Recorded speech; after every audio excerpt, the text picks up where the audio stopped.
नमस्कार, खबर भारत देख रहे हैं आप। मैं हूं आपके साथ प्रियंका गुप्ता। चलिए खबरों की ओर बढ़ते हैं, उससे पहले एक नजर डाल लेते हैं हेडलाइंस पर। लद्दाख में राजनाथ ने जवानों में भरा जोश। कारू मिलिट्री स्टेशन पर पहुंचे रक्षा मंत्री, जवानों के साथ लगाए नारे, वाहेगुरु जी का खालसा, वाहेगुरु जी की फतेह। ट्विटर के बाद अब गूगल, फेसबुक की पेशी संसदीय समिति के सामने होंगे पेश। डिजिटल मीडिया पर अपने प्लेटफॉर्म के गलत इस्तेमाल का आरोप।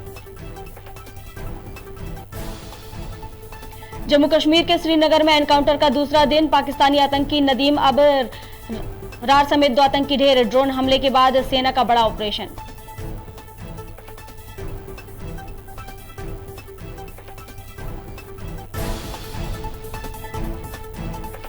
मुख्यमंत्री भूपेश बघेल ने निजी अस्पतालों का अनुदान देने के लिए दिए निर्देश। स्वास्थ्य मंत्री टीएस सिंहदेव ने कहा, यह ठीक नहीं, मुझसे किसी ने भी नहीं की चर्चा।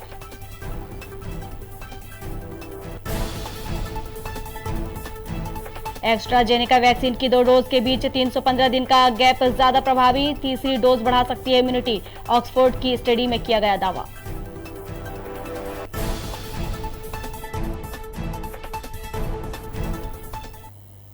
और अब खबर विस्तार से। रक्षा मंत्री राजनाथ सिंह लद्दाख के कारू मिलिट्री स्टेशन पहुंचे, जहां रक्षा मंत्री ने जवानों से मुलाकात की और उनके साथ नारा भी लगाया। राजनाथ की इस विजिट का वीडियो भी सामने आया।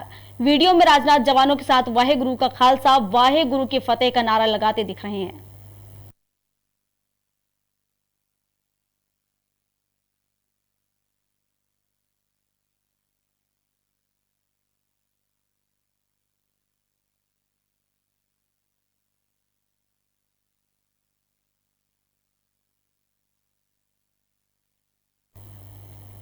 गूगल और फेसबुक के अधिकारी इंफॉर्मेशन टेक्नोलॉजी की पार्लियामेंट्री स्टैंडिंग कमेटी के सामने पेश होंगे।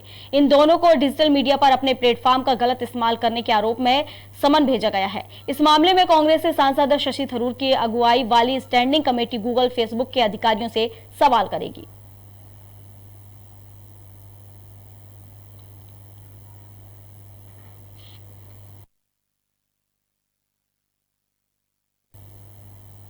श्रीनगर के पारिमपोरा में जारी मुठभेड़ में सुरक्षा बलों ने 2 आतंकियों को मार गिराया है, जिनमें पाकिस्तानी आतंकी नदीम अबरार और उसका एक स्थानीय साथी शामिल है। इसमें अबरार लश्कर ए तैयबा का टॉप कमांडर भी था। आपको बता दें, अबरार की निशानदेही पर हथियारों की तलाशी की जा रही थी, तभी एक घर में छिपे उसके साथी ने फायरिंग शुरू कर दी, जिसमें सीपीआरएफ के 3 जवान और अबरार जख्मी हो गए। अब जवाबी कार्रवाई में अबरार का साथी मारा गया, वहीं बाद में अबरार ने भी दम तोड़ दिया।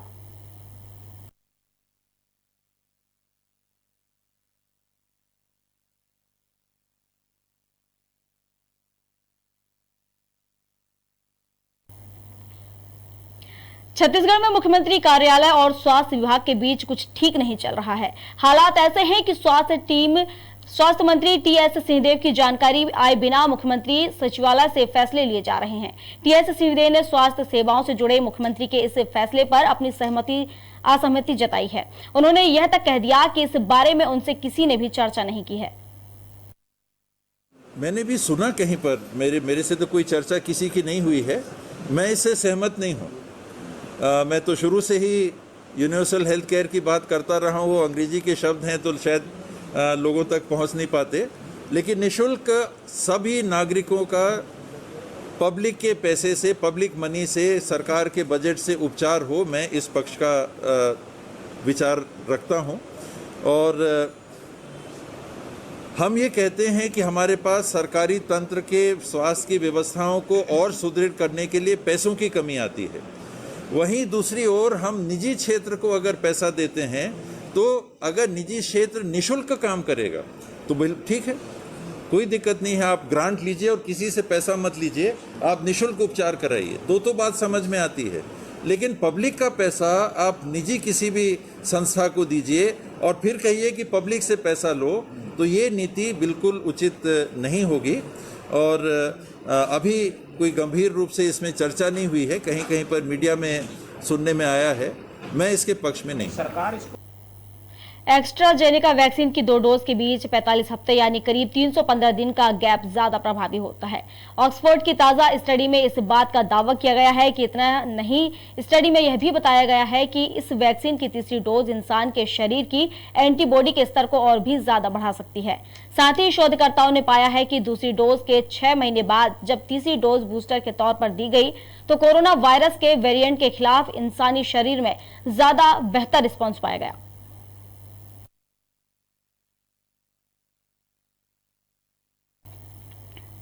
मध्य प्रदेश के नगरीय विकास एवं आवास मंत्री भूपेश सिंह ने कोरोना की तीसरी लहर से बचने के लिए लोगों से अपील की है।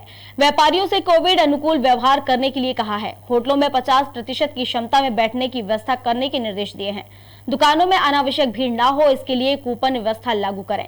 बिना मास्क के दुकानों में एंट्री रोकें। भोजन, नाश्ता, दूध, मिठाई की होम डिलीवरी की व्यवस्था करें। साथ ही मंत्री भूपेश सिंह ने सभी व्यापारी संघ से जिम्मेदारी से अपनी भूमिका निभाने के लिए कहा। साथ ही कोविड अनुकूल व्यवहार करने वाले व्यापारियों को पुरस्कार मिलेगा और कोविड अनुकूल व्यवहार न करने वालों पर चालानी कार्रवाई भी संभव है। सरकार ने सभी से अपील की है, माननीय मुख्यमंत्री जी का सभी से आग्रह है कि हम कोविड अनुकूल व्यवहार करें। इसके लिए कोविड अनुकूल व्यवहार के लिए मेरा जो शहरी क्षेत्र में हमारे व्यापारी बंधु हैं, जो भी बिजनेसमैन हैं, उन सब से निवेदन है, आग्रह है कि वो इस बात की कोशिश करें कि उनके शॉप में, शोरूम में अगर लोग आते हैं तो एक साथ भीड़ ना हो, कूपन सिस्टम हो, एक साथ लोग ज़्यादा संख्या में अंदर ना जाएं। शुजालपुर में अकोदिया नाका चौराहे पर खड़ी एक कार से अचानक आग की लपटें उठने लगी और देखते ही देखते आग की लपटों से पूरी कार जलने लगी। हालांकि सड़क से गुजरने वाले कुछ जागरूक नागरिकों के प्रयास से इस आग को जल्द ही काबू पा लिया गया। आपको बता दें कि आगजनी के घटना स्थल से महज 30 मीटर की दूरी पर ही एक बड़ा पेट्रोल पंप संचालित होता है। यदि समय रहते आग पर काबू नहीं पाया जाता तो कोई बड़ा हादसा हो सकता था। घटना की जानकारी लगते ही पुलिस ने मौके पर पहुंचकर जांच शुरू कर दी। हालांकि इस घटना में किसी प्रकार की कोई जनहानि नहीं हुई है।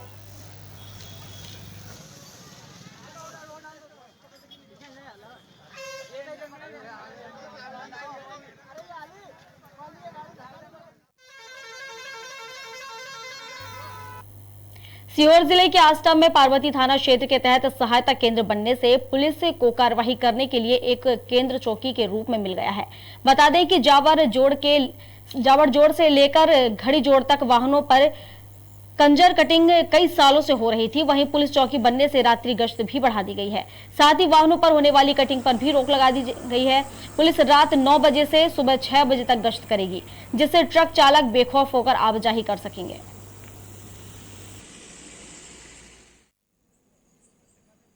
हाईवे रोड पर क्या है कि वारदात कंजर लोग करते हैं, जिसके कारण श्रीमान पुलिस अधीक्षक महोदय और एडिशनल साहब के मार्गदर्शन में, उनके आदेश से ये कार्रवाई लगाकर गाड़ियों के आगे पीछे पुलिस लगाकर दूसरे पॉइंट तक छोड़ते हैं। वहाँ से दूसरी पुलिस लगती है, वो आगे पूरे जिले में ये व्यवस्था लगाई गई है श्रीमान पुलिस अधीक्षक महोदय द्वारा। इससे बहुत फायदा है। अभी तक जब से कार्रवाई चली है अभी कोई वैसे वारदात नहीं हुई।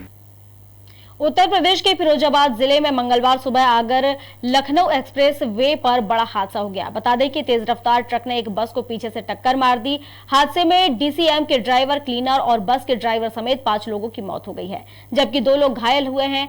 बस आगरा से लखनऊ जा रही थी। रास्ते में तकनीकी खराबी के चलते ड्राइवर ने बस को सड़क किनारे खड़ा किया था, तभी पीछे से ट्रक ने टक्कर मार दी।